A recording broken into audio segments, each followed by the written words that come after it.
What's up, guys? I want to bring you an update of the tank real quick and also give you a pretty cool tip if you're going to be having your tank broke down for any extended time. So anyways, the update on the tank is, let me go ahead and turn this fan off real quick. This has been drying my silicone. This over here. Alright, so the update is, I built my overflow boxes. I used a shitload of silicone on this, probably about 3 tubes on this side and on the other side. But this didn't have any built-in overflows, so I built these boxes here out of glass, and they seem sturdy. So yeah, I built these out of glass. There's the overflow hole at the bottom down there. I don't know if I'm showing it. Patched the closed loop holes. Like I said before, closed loop is just something I don't want to do right now. Finished drilling my return line holes. There's one there and one down on the other side. Right here. And the other overflow box. This side looks a little shittier. The silicone worked because I was pissed off doing this side, so I kind of lost my patience. But needless to say, I mean, this side's strong as well, though. I mean, I'm rocking the tank, so they're not going anywhere. So I got my overflow boxes. I ordered offline off of glassholes.com. Actually, it's glass-holes.com. Some bulkheads, and all of my lock line. I'm gonna have a split coming off the bulkhead here. There's gonna be a Y coming off this into the tank with 2 separate lock lines. That way I can split it. I'm gonna split the tank up 4 ways basically with these 2 bulkheads. This is drilled for 3/4 inch bulkheads, and the bottom hole here is drilled for 1 inch bulkhead. So I got all that coming in the mail. So the tank is gonna be broken down a little longer than I wanted.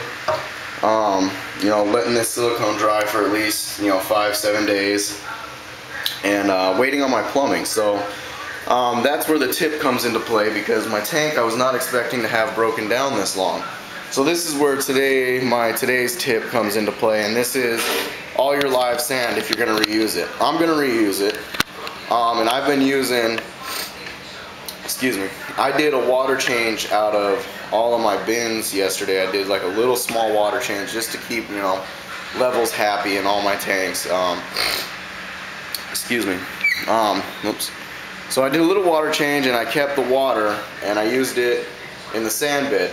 Now what I'm going to do with the sand bed today is I'm mixing it up, and I've already started, and I got the idea to make this little video because I thought it was kind of a cool tip.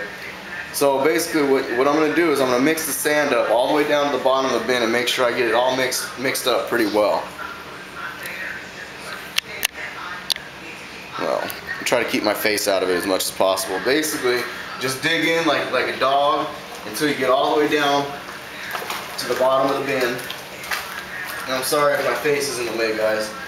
And just go around the entire container like this, digging all the way down to the bottom. That way you can get the sand that's down at the bottom up to the top, and you can get some water down to the bottom.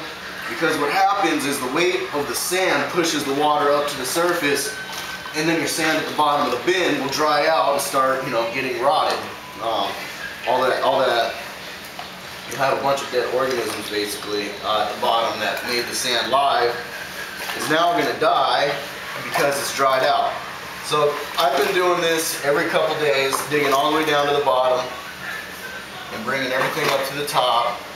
Don't forget to go down the middle of it.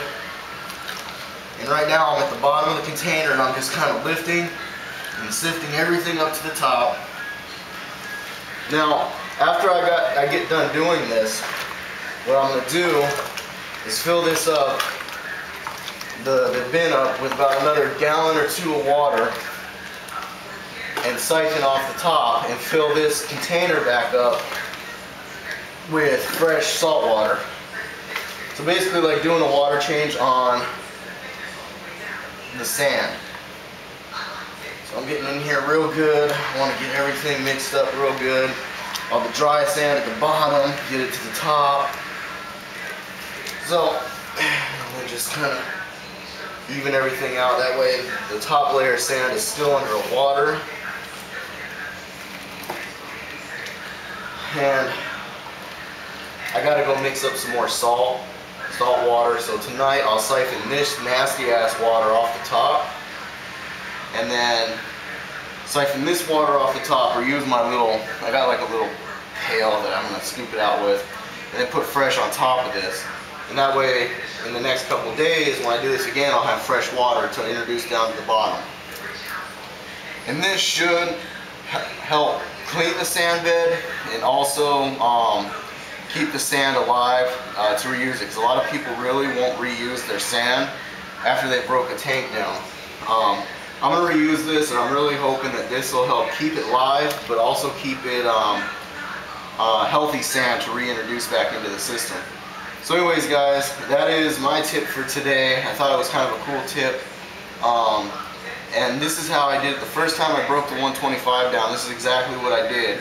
Is I stirred the sand bed up every couple days, and I didn't have a problem at all reintroducing the sand. I didn't have any algae problem, no phosphate problem, no nitrate problems.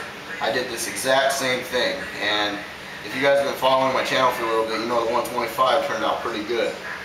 So I hope this helps you out, guys. If you're worried about breaking down your tank, and a lot of people have told you that you're going to have to rebuy your live sand, don't ever reuse your live sand. I've done it, and this method seemed to have kept it really clean, really healthy to reuse. So I hope this helped you out a little bit, guys, and I hope you enjoyed the video. See you in the next update.